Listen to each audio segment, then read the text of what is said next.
દેશવાસીઓ એક વર્ષ સુધી સોનાની ખરીદી કરવાનું ટાળે, દેશવાસીઓ એક વર્ષ સુધી વર્ક ફ્રોમ હોમને પ્રાયોરિટી આપે, જ્યાં પણ જરૂર પડે ત્યાં રૂબરૂ જવાના બદલે વર્ચ્યુઅલી મીટિંગથી હાજરી આપો, દેશવાસીઓને અપીલ કરી છે પ્રધાનમંત્રી નરેન્દ્ર મોદીએ।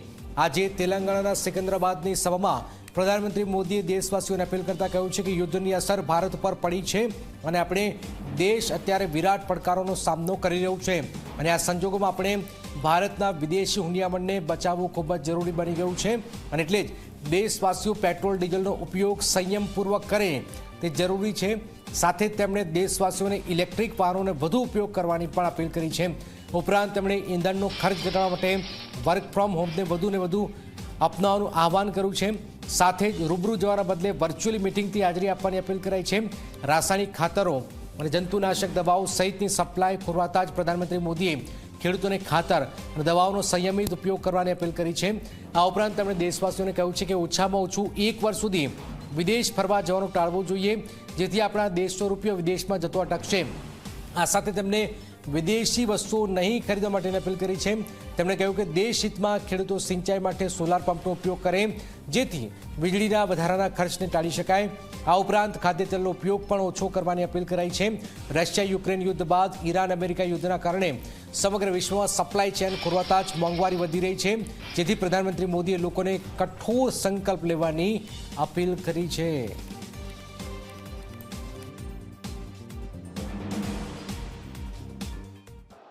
साथियों, गोल्ड यानी सोने की खरीद एक और पहलू है जिसमें विदेशी मुद्रा बहुत अधिक खर्च होती है। एक जमाना था जब संकट आता था, कोई युद्ध होता था तो लोग देश हित में सोना दान दे देते थे। आज दान की जरूरत नहीं है, लेकिन देश हित में हमको ये तय करना पड़ेगा कि साल भर तक हम सोने के गहने नहीं खरीदेंगे, सोना नहीं खरीदेंगे। साथियों, आज जो संकट है उसमें हमें विदेशी मुद्रा बचाने पर भी बहुत जोर देना होगा, क्योंकि दुनिया में पेट्रोल डीजल इतना ज्यादा महंगा हो गया है, पहले से कई गुना ज्यादा कीमतें बढ़ गई है।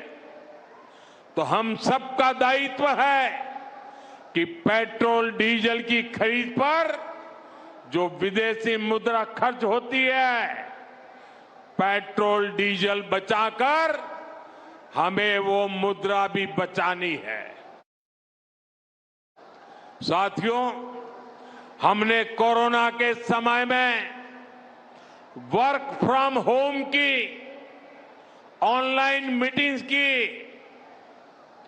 वीडियो कॉन्फ्रेंस की, ऐसी अनेक व्यवस्थाएं विकसित की और हमें आदत भी हो गई थी।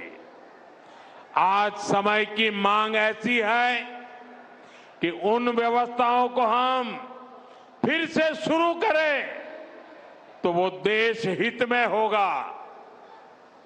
Work from home, online conferences, virtual meetings, इनको हमें फिर से प्राथमिकता देनी है। विदेशी मुद्रा की खपत वाला एक और सेक्टर हमारी खेती है। हम बहुत बड़ी मात्रा में बाहर से केमिकल फर्टिलाइजर इंपोर्ट करते हैं। केमिकल फर्टिलाइजर खेती के कारण हमारी धरती मां को बहुत पीड़ा हो रही है, हमारे खेत बर्बाद हो रहे हैं। अगर आज हम अपने खेत को नहीं बचाएंगे तो भविष्य में फसलों पर भी खतरा आ जाएगा। इसलिए बहुत जरूरी है कि हम केमिकल फर्टिलाइजर की खपत 25%, 30%, 40%, 50% उसको घटाए, आधी कर दें और हम उसके साथ साथ नेचुरल फार्मिंग की तरफ बढ़े। हम फर्टिलाइजर का उपयोग कम करके विदेशी मुद्रा भी बचा सकते हैं। साथियों, ऐसे ही खाने के तेल का भी है। इसके आयात के लिए भी बहुत बड़ी मात्रा में हमें विदेशी मुद्रा खर्च करनी पड़ती है। हर परिवार अगर खाने के तेल में, खाने का तेल का जो उपयोग करता है, अगर वो कुछ कमी करे, मैंने बार बार कहा है 10% कम करो। अगर हम तेल खाना कम करें ना, तो भी वो देशभक्ति का बहुत बड़ा काम है। जैसे एक बड़ा संकल्प है पेट्रोल डीजल का संयम से इस्तेमाल करना।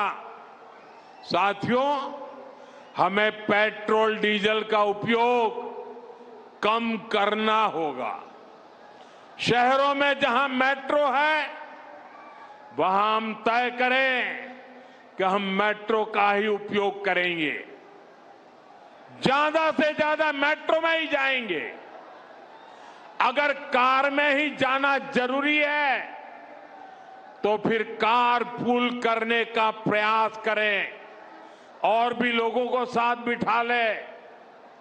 अगर हमें कहीं सामान भेजना हो तो कोशिश करनी है कि वह ज्यादा से ज्यादा रेलवे गुड्स के जो ट्रेन होती है, रेलवे की सर्विसेज से भेजें।